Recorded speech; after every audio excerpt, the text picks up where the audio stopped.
God.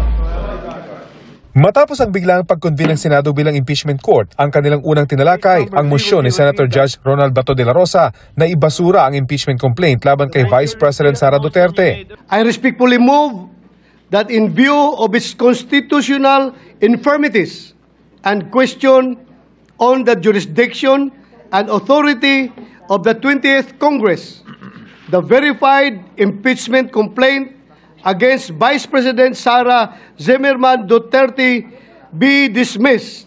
Mabilis siyang sinigundahan ni Senator Judge Bongo. At the very least, pag-aralan natin ito ng mabuti. Baka naman maaari natin itong ibalik o i-remand muna natin. Dito na tumayo si Senator Judge Alan Peter Cayetano. I heard Senator Bongo second, but he also stated that okay din i-remand.